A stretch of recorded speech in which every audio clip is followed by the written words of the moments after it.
Ang laki ng ulo nun, no? Paano kasi sobrang talino? Basa dito, basa dyan. Ang laki ng ulo mo. Ano? Laban? Sutukan tayo. Angas mo, ah. Maangas to, eh. De La Cruz, tama na yan. Baka mag-guidance ka na naman. Eh, siya po nanguna, ma'am, eh. Ma'am, hindi po kayo nanguna. Siya po. Napakapilyo mo talagang bata. Hindi naman po ako, eh. Pumasok ba kayo sa klase nyo?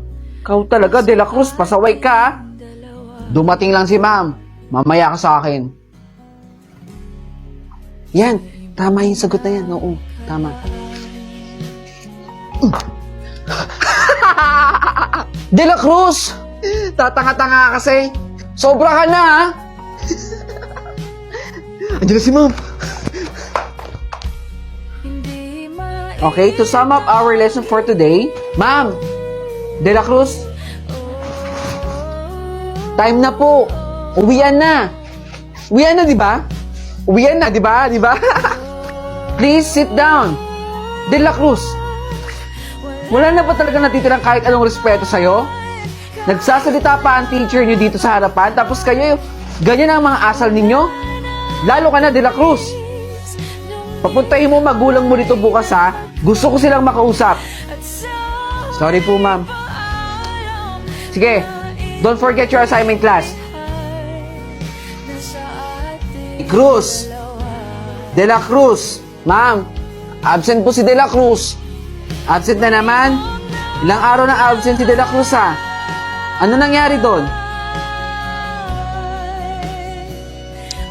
Saan kaya dito yung bahay ni De La Cruz? Grabe no, ano kaya nangyari dun sa bata? Ang saya-saya niya lang kanina, oh. Excuse me po. Saan po ba dito yung bahay ni De La Cruz? Ay, ayun po, yung may mga madaming tao po. Wala na po kasi yung bata eh. Binawian na po ng buhay. Grabe lang po ang naranasan ng batang yan. Tama na po, Tito. Tama na po. Di ko na po ulitin. Maawa na po kayo, Tito. Opo, di ko na po ulitin.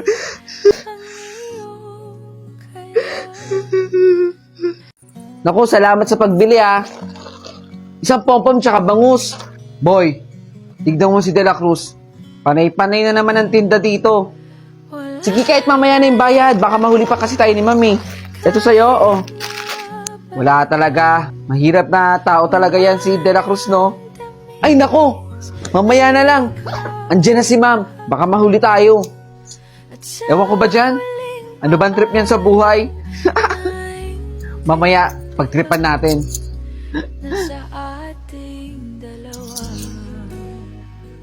Okay, class. To find the value of x, you should... Mamaya na. Baka mahuli kasi tayo, Mami. Sino yung maingi na yan? Ma'am, si De La Cruz po dito. Nagtitinda na naman. De La Cruz, anong ginagawa niyo dyan sa likod? Sorry po, ma'am. Tama na muna yun, ha? Nagdi-discuss ang teacher sa harap. Salamat sa pagbili, ha? Uy, kukuha ka pa? Meron pa ako dito. Oh, salamat, ha? Hoy, De La Cruz! Ano na naman yung trip mo? Tinda ka ng tinda at kung ano-ano yung mga tinitinda mo dito sa school. Alam mo bang bawal yan? Tsaka, di ka ba nahihiya? Nakakahiya kaya magtinda dito sa loob ng school, di ba? Di ba? Di naman ako dapat mahiya eh. Dumidiskarte lang ako kasi wala rin akong pambaon. Alam mo, tigil-tigilan mo yung trip mo sa buhay mo. Hindi maganda yan. Baka mamaya kung ano mangyari sa'yo. Basta itigil mo yan. Walang kwenta yung ginagawa mo. Nakakahiya ka. Ma!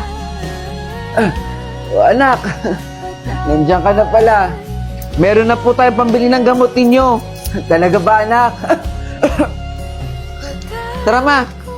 Bili na po tayo ng gamot nyo. Pasensya na kung di nakakatulong si nanay. May sakit kasi eh. Ma, dahan-dahan lang po.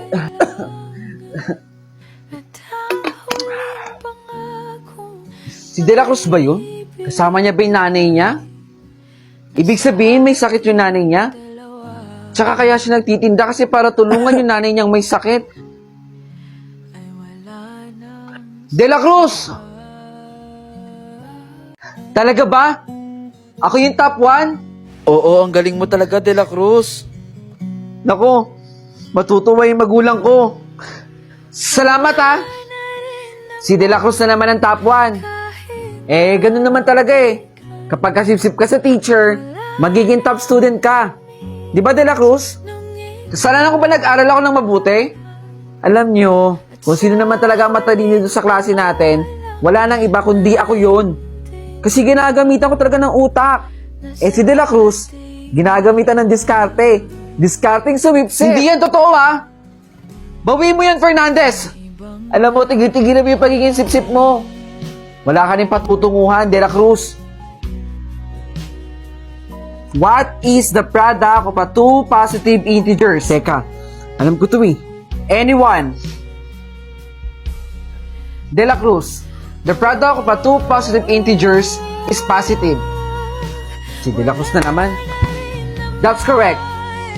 Okay, class, be ready for the exam later. Ito, 30/30 yung score ko. Perfect na naman ako. Siguradong matutuwa na naman yung magulang ko sa akin. May dalawa akong mali.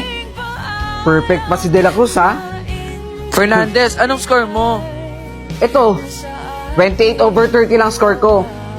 Eh di, si De La Cruz na matalino. Si De La Cruz na ang laging tama.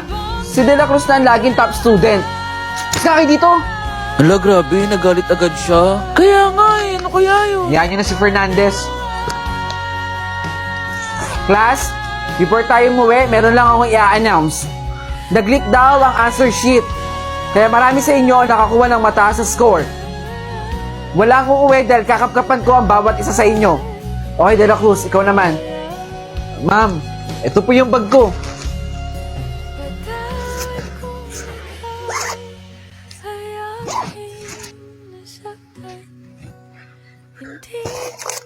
De La Cruz, ma'am? Anong ibig sabihin nito? Hindi ko po alam. Paano na po sa bag mo? Baka naman, De La Cruz, ikaw talaga ang kumuha. Hindi ko po alam kung paano napunta yan sa bag ko. Kaya naman pala ang tataas ang score mo eh. Nangungopia pala si De La Cruz. Huwag ka na magmaang-maangan, De La Cruz. Hoy, Fernandez, bawi mo yung sinabi mo. De La Cruz, gusto kong kausapin yung magulang mo. Papuntay mo bukas, ha? Hindi po yun totoo, ma'am. Nasa ating dalawa. Dito na. Ay wala nang sisihan.